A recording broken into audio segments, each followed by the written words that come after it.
Hey Sean and Flip2Freedom. I'm Priscilla from Florida. Hey Sean, this is Fernando and hi Flip2Freedom family. Go ahead. Go ahead. Okay. Well, this is a testimonial for the challenge and also for all of you that um, out there trying to make it in wholesaling. So we have a testimonial of a real wholesale, what Priscilla likes to call. She found this property. I've been working with a realtor because I put in a lot of offers on the MLS. I've been working with a realtor for a couple of years, so she knows I'm a serious cash buyer. And she asked me if I was interested in this property. It was coming from Habitat for Humanity. So I ran my numbers. I told her the number I had to be at. They accepted my offer. And then I handed it over to Fernando so that he could send out a blast. So Yeah, so I drove to the property and it's really far away. So we decided to wholesale it instead of rehabbing it because it's too far away. It's a complete rehab.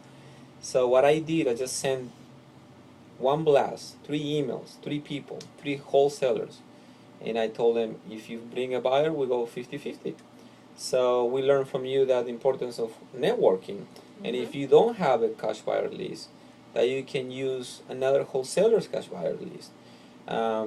It's not that we didn't have any list, but I just send it to our list and we send it to the wholesaler list. This guy came up the following day saying, yes, I have somebody interested. I said, fine, all right, let's see what he offers. So we went back and forth, and at the end, we were gonna make 5,000 that we will have to split. But Priscilla, I remembered you teaching us about going back to negotiate. So since once you have the end buyer locked up, you right, can go back and renegotiate. and since we were splitting now with another wholesaler from our network, then I went back and I gave them a list of all the repairs needed for the property, and I told them that I really needed a reduction in price by this much, and they said yes immediately. Yeah. So we went from splitting $5,000, which $2,500 each, to splitting $10,000. So in the long run, we both got $5,000. Yeah. And there is here is the check. There's a We have picture it of in the the check. computer for $10,000, and we couldn't get the wholesaler pay at the closing table, so we have to write him a check after closing. And one of the things that we realized while we were having lunch right before closing was that we've donated as part of our tithing to Habitat for Humanity in the past. Yes. And now we're buying a property and wholesaling it from them. Yes. And in turn, we took our tithe from our wholesale fee and we tithed right back to them.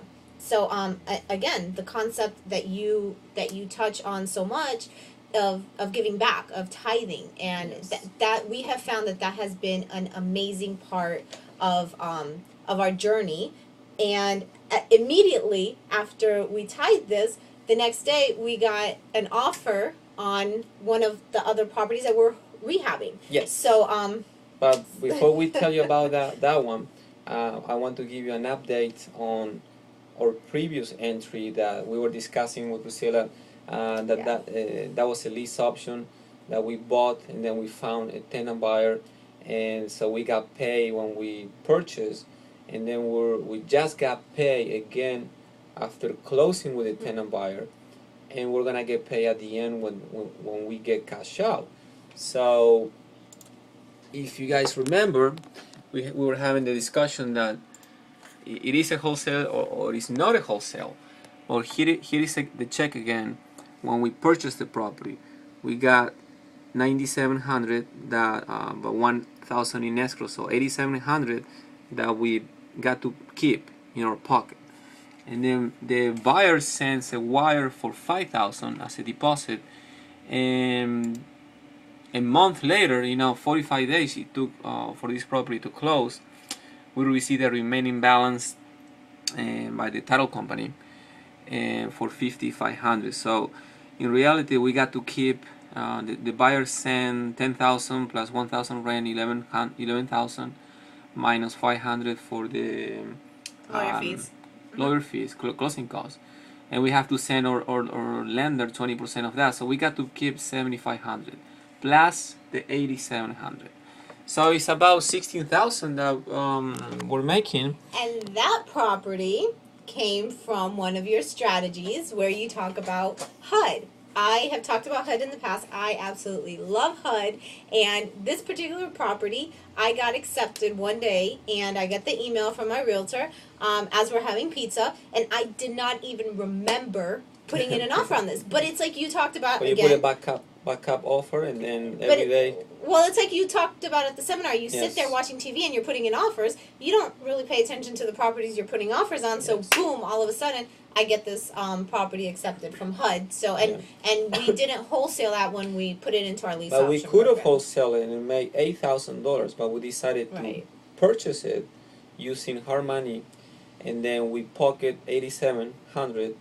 Then we got to keep 7,500 from the tenant buyer, Right. and every month we're making 175 cash flow, and at the end we're gonna get an extra 12,000. So we doubled our profit instead of wholesaling it. Okay. So but going back to Habitat for Humanities, after we donated after the wholesale of 5,000 that we made, we donated 500 to Habitat for Humanities.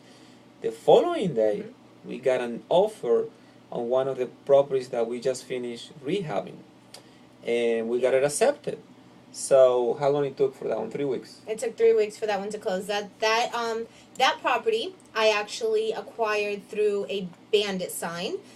We had gone to put out bandit signs. This lady gave the phone number to her husband, and he called me that same afternoon. I went out to look at the property, ran my numbers. We were going to do a wholesale, but then we remembered what you told us about, we told you at the seminar that we like to rehab, and you had mentioned, well, you guys can wholesale and you can cherry pick your rehabs. So we really like this property. We decided that instead of wholesaling it, we were just going to go ahead and keep it as part of our rehabs, and we rehabbed it, and we were able to close last Friday for a profit of $24,000.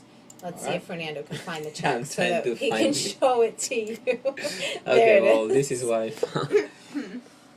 Here's what me and Priscilla. If you zoom in, you might be able to Let me see if I can zoom. Check's actually for $29,000, but we spent an additional $5,000 of our budget. So 29,944, but we overspent 5,000, so we got to keep 24. So, anyways, we know this is not part of wholesaling. We kind of veer. We like rehabbing, so we kind of veer off from the wholesaling every now and then. But we going back to what Sean says, that we can cherry pick. We had this one sold to a rehabber, and we could have made 10,000 on this one, but we decided to fix it ourselves, and 4 months later, we made 24. Right. So I mean, if you're able to wait, you can make more. Yeah. But anyways, this is a testimonial. We thank you, Sean, for everything you teach. Yes. And we're only applying 10% of what you teach in the academy, and there's so much that we can do. So this is just an awesome year. It's a great beginning, but we want to grow. We want to keep giving back, and hopefully the next testimonial will be better. And Sean's the real deal. He teaches you how it is. He doesn't pressure you to purchase things. He's, it's been an amazing year. It's been almost a year since I quit my job. I'm doing this full time. I couldn't be any happier. And I listened to your podcast this morning about the bug guy, and all of a sudden I'm inspired again, and I'm sending out yellow letters. I'm getting ready to send Fernando out to put out bandit signs. So, we're happy. No tears today? No tears today, Sean. Sorry. Okay, I'm gonna cry. All right, so that's it from Priscilla and Fernando in Florida. God bless, and do what Sean says to do. Yeah. And take action. If you don't take action, nothing will happen. So even 10% of what Sean says to do will produce fruits. All right? Yeah. God bless All right. you. Bye. Bye.